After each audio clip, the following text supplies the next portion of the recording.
isang bata ng tamang daan ayon sa Roma ng Diyos.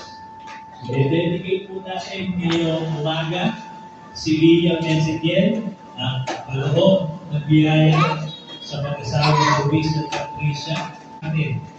Mga kapatid, sorry po, hindi po lamang kayo kakain dito.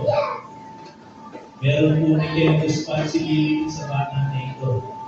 Dahil yung inyong mga buhay na example, ikaw ang Diyos na nag-iingat, ikaw ang Diyos na nagtitiwala sa bawat isa sa atin para sa pangalaman.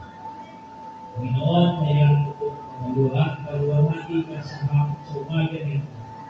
Tuloy na sa ito sa aming gawa. Ito namin kailangan sa Panginoon Jesus. Walang araw kailangan.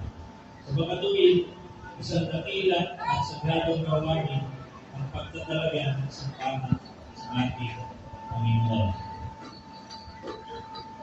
Ang mga bata ay sa mundo at kayamanan mula lamang sa Diyos. Sila ay pag-aaming Diyos.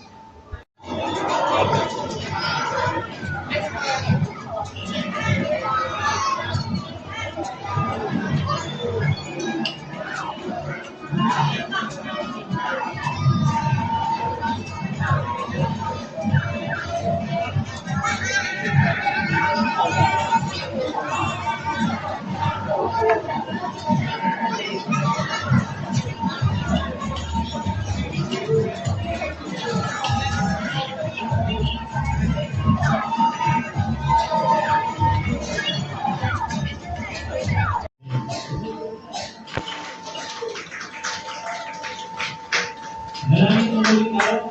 Salamat Panginoon sa gawain nito. Hayaan mo po patuloy ang paglalaki. Hindi lamang sa buhay ng bawat sa amin, kundi sa buhay ng Lia Mesekiel na aming